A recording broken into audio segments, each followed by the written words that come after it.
Okay, Mr. Trump, 58 delegates at stake in Arizona. I was kind of looking at the map today, and you kind of need Arizona to hit that number of 1237. Do you agree? I think so. I mean, I was in Arizona a lot, and just the last weekend was so incredible there between Phoenix and Tucson. And yeah, I think so. We have a great feeling for Arizona, and the people like me and I like them. So I think we'll be in great shape. Let me read something to you that Hillary Clinton said today at AIPAC. I know you're talking to them later. Can I read a little of this? She said, sure. Encouraging violence, playing coy with white supremacists, calling for 12 million immigrants to be rounded up and deported, demanding we turn away refugees. She says, America should be better than this, and I believe it's our responsibility as citizens to say so. And she said, if you see bigotry, oppose it. If you see violence, condemn it. If you see a bully, stand up to him. That was aimed squarely at you. Well, those last three things I agree with, to be honest with you. But look, she's just reading a speech that she reads off a teleprompter. And frankly, we need vigilance in our country. We need borders. She doesn't want to have a border. She wants people to pour through, whether it's Phoenix or whether it's any place in Arizona or Texas. She wants people to pour through into our country and frankly destroy our country. I mean, we've got nothing but problems. We've got drugs pouring in. We've got crime pouring in. We've got people being killed. You look at Kate in San Francisco or Jamil in Los Angeles and California, and all of the killings, the horrible, senseless killings, and we need a border. And you folks know that better than anybody, being in Arizona. You know it better than anybody. And what I say is we need strong borders. We need the wall, because the wall's going to stop a lot of problems. It's going to stop a lot of drugs, a lot of drug traffic. And interesting, John, I won in New Hampshire. The biggest problem they had in New Hampshire is, and they said to them, this is incredible, and I won in a landslide. They said the drugs, the heroin that pours in through the border, through your border. And I said, you know what, if I win, I'm going to stop it. So we're going to have real borders, and people can come into our country, John, but they have to come in legally. So Hillary wants people just to pour in, and we can't have that. Let me ask you a little bit about her, because you have so surgically just skewered your opponents in the primary. Lion Ted, Little Marco, Low Energy Bush, you have absolutely caricatured these people. How will you caricature Hillary Clinton? Well, honestly, I don't think she has the strength or the stamina to be a good president. She doesn't have the strength or the stamina. She'll go to Arizona, she'll make a speech, and then you'll see her a week later. We have bad trade deals. We have a military that can't do anything with ISIS, which is hard to believe. We have all of these problems. I'm going to build up the military. We're going to get rid of ISIS. We're going to knock them out so hard and so fast. Is there a way, though, Donald, that you're going to absolutely kind of try to skewer her? Is there a nickname like you attach to these other opponents in the primary that you're going to try to tag on her? Well, number one, I'm not really going after her yet. I still have two opponents left, and I don't think they're very strong opponents, frankly, but I still have two opponents left. As you said very intelligently, I started off with 17, and now we're down to 2, and I'm beating the 2 by a lot. I think that Hillary she was a terrible Secretary of State. You look at Libya, you look at Benghazi, you look at even the migration, you look at what's going on with it. So much of this was caused by her. She made horrible decisions. She's a bad decision maker. As far as the name, I'll tell you what, when I come up with it, which I think I have, but when I'm ready to use it, I will be calling you. All right, fair enough. You're aware of the demographics in Arizona, a fourth Hispanic and growing.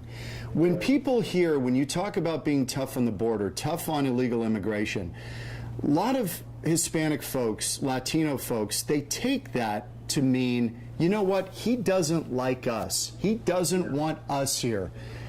How do you respond to that?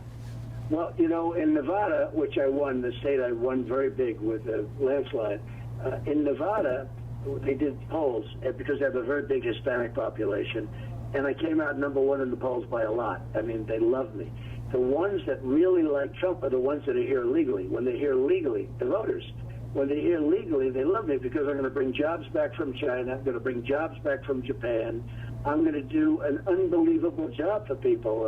They're not going to have their job taken away by people that came here and, frankly, illegally. And when you look at the Hispanics that are here legally, John, my relationship with them is incredible, and I'm leading every poll with them. Let me ask you something. I've got kids. And I got to be honest with you, Mr. Trump. Some of this I have trouble explaining to them. The language, the nastiness. Is there anything in this, and we all want do-overs in life, although you can't get them. Is there anything that you've said that you say at night, you know, when you're falling to sleep? I would love to take that back. Is there anything?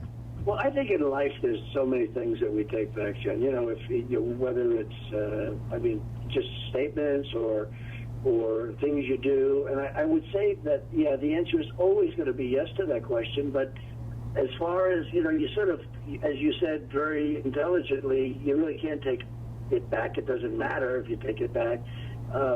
I'm leading by a lot. It's been an amazing trip. It's a movement like nobody's ever seen before. You know, it's been on the cover of Time magazine 4 or 5 times already. Nobody's ever seen anything like it. And, you know, the end result is I'm very happy about what's going on. People are being more vigilant. They're watching for crime. If I didn't bring up illegal immigration, John, it wouldn't even be a subject right now. And you know how big a problem it is, especially where you are. But you know how big a problem it is. It's a massive problem.